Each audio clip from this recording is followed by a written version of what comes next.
Okay, so today I'm going to be presenting you with the idea that college is not needed for entrepreneurs. This is kind of like a contradicting thing that we hear because there's so much pressure from our parents and teachers that, if you don't go to college, you're going to basically end up being a bum. But, you have to fork up a lot of money that a lot of people don't really have. So my goal for this presentation is for you to kind of get the idea that there's other things that you can do with your money, and it's not, like paramount that you have to go, and that if you don't, that you won't be successful. So that's kind of like the premise of the presentation. So here's some statistics that I found. 50% of college students never graduate, so that means if we all went to college in this class, half of us wouldn't even graduate. 80% of all college graduates in 2009 didn't have a job 5 months after.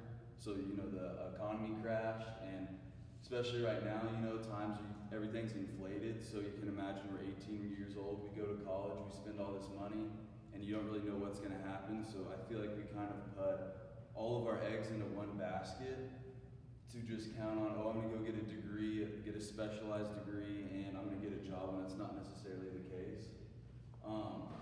40% of college graduates work in professions that are unrelated to their major. So I don't know about you, but I know for my parents, they both majored in something that they don't even work. Their job doesn't even go with their major, so it doesn't really make any sense of people say you have to get a specialized job when, you go get this major, you spend all this money, and it doesn't even go towards what you're actually going to be working for. And 64% of students drop out of school due to mental health. So this is kind of like a little graph here showing some anxiety, depression, and knowing how things that we hear in high school with anxiety and depression, you can only imagine how worse it's going to be with the pressures of being in college, and especially when you're putting up all that money.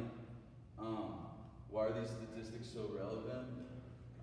Everyone pushes you to believe that if you don't go to college that you're not going to be successful. I know I hear this all the time at school. My parents put this pressure on me. I'm sure it's the same here. Especially, ironically, we're in a dual credit class and I'm doing this presentation, but I assume that the majority of us are going to want to go to college. We end up pursuing a career that we aren't interested in because we're having all of these external pressures, and you're basically just going to end up working and doing something that you don't really love just because other people want you to do what's best, what they think is best for you, and that might necessarily not be the case. I think this is one of those things where it's all individual dependent. Some people have what it takes to start their own business and operate their own business, and some people are better being employees, like Robert Kiyosaki said, would you rather be an employee or an employer? And I know we've heard Elon Musk say this before, information is free.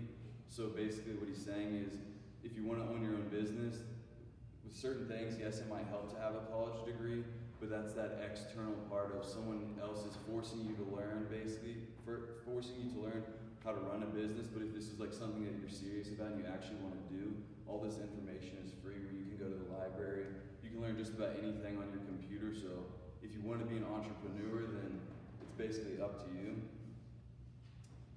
So how much does college really cost? According to collegeforless.com, the yearly average is $35,000, around there. So you can imagine, that times 4 is around $140,000 for a bachelor's degree. And this is for Kentucky. The average person with a bachelor's degree makes $53,000 a year, which, it being $35,000 a year, being possibly $140,000 in debt, that $53,000 is obviously not going to cover it. And the monthly payment is around $400 a month for those student debt. So what can you do with that money instead? So I did some math here. So that for 4 years, so it's $35,000 a year. That's $140,000 for a bachelor's degree. So that's around 20% of $700,000. So what I did was I found this apartment complex somewhere in Louisville. So there's 10 units. I think it's 6 of the units. Yeah, so it's 1 bath, 1 bedroom, and then the other 2 bath, 2 bedrooms. So it's a total of 10 units. So you can see right here. Yeah, so it's a total of 10 units. And so the it's $700,000. The mortgage is around, let's call it $4,000 just to make it easier. So it's $400,000 for the mortgage. And on the low end, you could rent out each one of these units for $1,000, especially more for the ones that are 2-bed, 2-bath. So you'd be making around, say, $10,000 a month. The mortgage is around $4,000, so that's $6,000 in passive income. And basically, the reason why I put this on here is to show that you could go into college, be spending 4 years of your life, and that $140,000 is a big number that we might not all have, but you can have private lenders and you can figure out how to get the money for this just like you would have to figure it out for college.